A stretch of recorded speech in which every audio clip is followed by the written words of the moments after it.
Welcome back to Andersen Acres. In our last video, our last gardening video, we talked about getting started with container gardening, choosing the right plants, selecting the perfect containers, and getting that soil mix just right. Today we're diving into the next stage, how to care for those container gardens once you've planted them.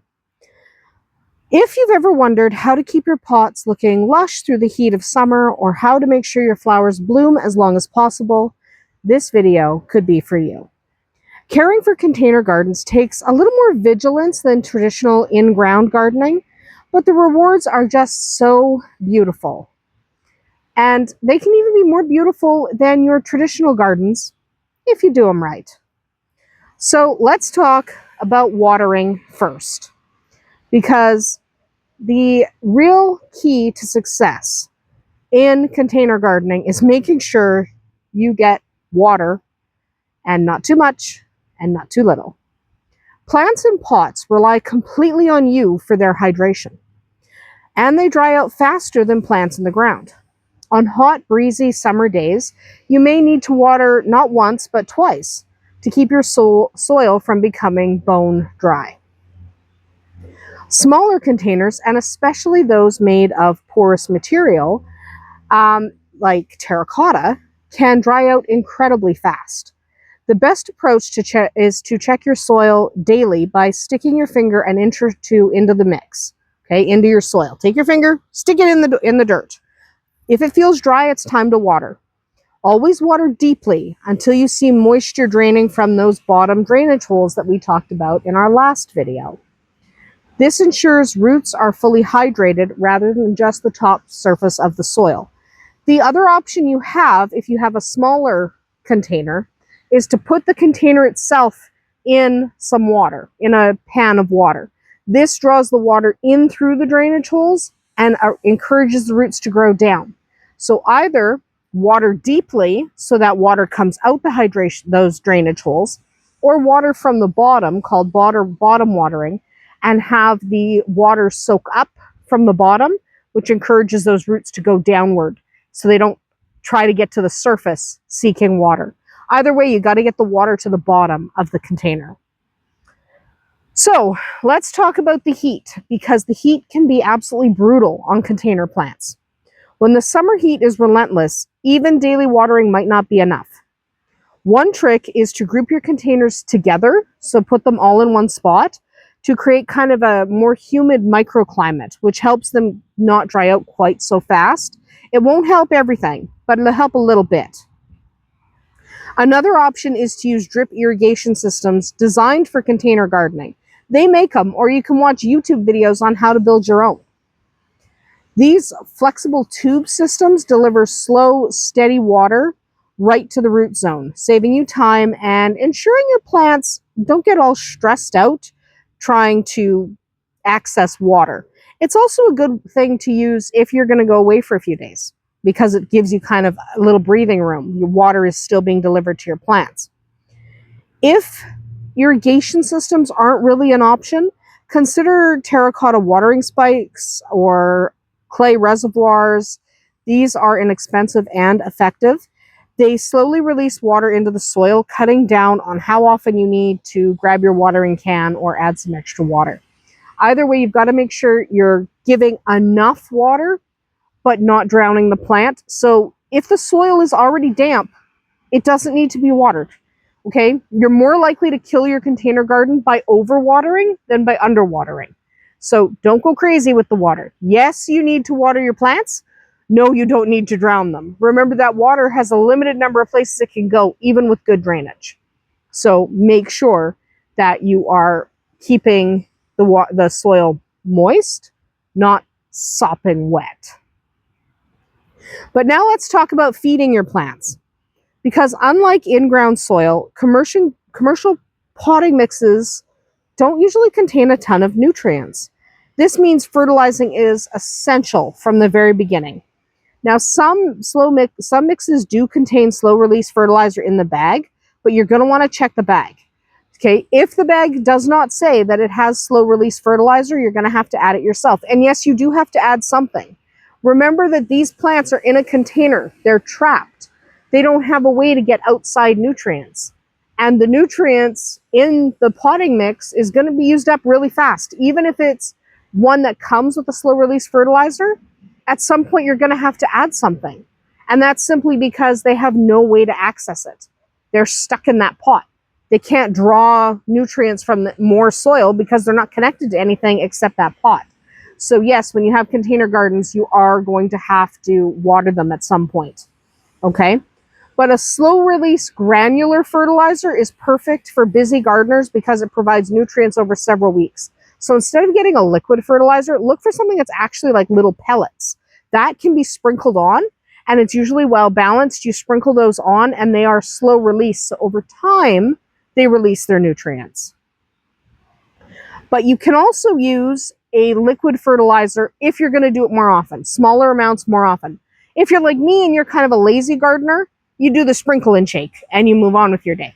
If you're more diligent, you might want to use a liquid fertilizer every week or two, depending on the plant and the type of fertilizer. So it kind of depends. I'm really busy and a little bit lazy, so I'm tending to use the shake method, the nice granular fertilizer. But if you're really diligent, you might want to use a liquid fertilizer. Plants in containers are heavy feeders because every drop of water you give them leaches nutrients out of their soil. So you'll have to fertilize regularly, and this will keep your flowers blooming, your herbs fragrant, and your vegetables producing. Do not stop feeding your container plants, okay? You need to feed them. They don't have any way to get nutrients. Too many people overlook the feeding of the plants, and they just go, well, they had soil. Yeah, that soil gets depleted. You have to basically supplement your plants. Now, not every plant has the same appetite. Some, like petunias and geraniums, thrive on frequent feeding. Others need a lighter hand. The type of fertilizer you choose and how often you use it also depends on the plant's stage of growth. Leafy greens might benefit from a nitrogen-rich fertilizer, while blooming flowers do better with a balanced phosphorus-forward mix. The best guideline to follow is the instructions on the fertilizer packaging that you bought, and then adjust based on how your plants respond to it.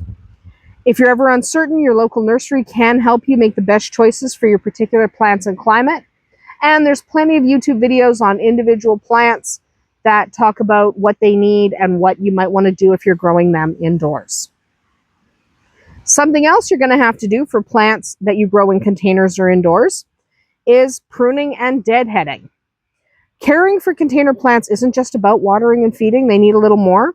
Regular pruning and deadheading are the key to keeping your pots looking their best. Deadheading simply means removing faded or spent blooms. So a bloom that is looking wilty, it's done. It's over with. Deadheading is just removing them. You snip them off. You get yourself a small little set of pruning shears, just snip off those heads. By snipping these off, you encourage the plant to put its energy into producing more flowers instead of more seeds. Many annuals, like petunias, respond almost immediately. Okay? You take those heads off and all of a sudden they go, more flowers we can make. For herbs like basil or mint, regular harvesting basically is pruning and deadheading. Okay? So just keep harvesting your herbs and they will keep doing their thing as long as they have enough food and enough water. And it helps keep the plants full and bushy. Not harvesting your herbs is why they look spindly and dead. Okay, so don't be afraid to pluck those herbs. You want your basil? Harvest your basil. Dry it, use it fresh, whatever. But use it because then at least you are going to be able to encourage the plant to produce new growth. And don't be afraid to give leggy plants a little trim back. Okay, most will bounce back with healthier, denser growth if you prune those leggier parts, those spindly parts. Prune them off, encourage the plant to have a healthier growth by keeping it more centered on itself and not all spindly. Another aspect of container gardening is managing pests and diseases. Because containers are often placed close together, pests like aphids and spider mites and whiteflies can spread really fast. So keep an eye out for any signs of stress. You're looking for yellowing leaves or sticky residue or discolored spots. Most infestations can be handled with simple solutions like an insecticidal soap or a strong spray of water to knock pests off the plants. Diseases like powdery mildew can be minimized by watering at the base of the plant instead of overhead. So water the soil directly, not the leaves. Get down into the soil.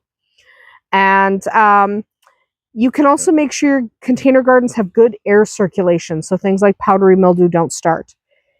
Healthy plants, kept well fed and watered, are naturally more resistant to both pests and diseases, so a little vigilance goes a long way. Caring for containers also changes with the seasons. In spring and early summer, growth is lush and vigorous, so watering and fertilizing demands are higher. As fall approaches, you can start to reduce fertilization, at least for plants that are outdoors. Inside, if you want to keep them bushy, back off a little bit, but maybe keep it up to a certain degree. But you do want to let your plants wind down a little bit, even if they're indoors. They need a kind of a break. In cooler climates, you actually might have to bring your containers inside. Like, container gardens do not work here unless you bring them indoors for the winter, because it's 40 below here. Your containers are going to freeze solid and kill your plants. So you pop them indoors, just in your mudroom or something, and they do fine. Herbs like rosemary or tender plants like geraniums can overwinter in a sunny window in your house. Just remember that the reduced sunlight indoors means you'll need to adjust feeding and watering accordingly, so pay attention to the plant.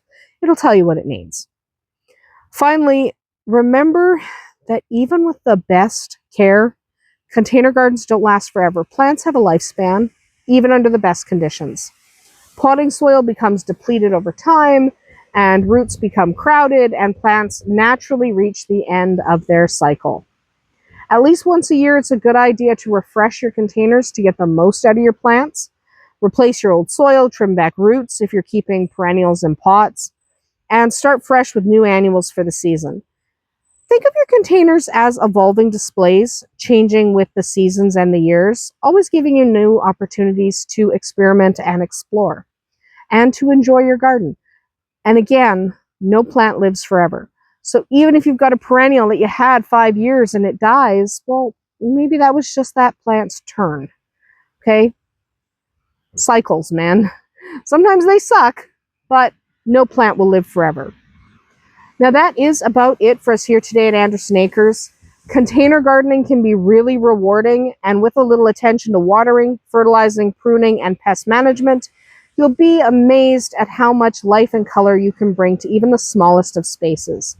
Now, if you've got a favorite tip or trick for keeping container gardens healthy, I'd love to hear about it in the comments below. So drop one. I want to hear about it. Now, thanks for joining me today, and we'll see you tomorrow.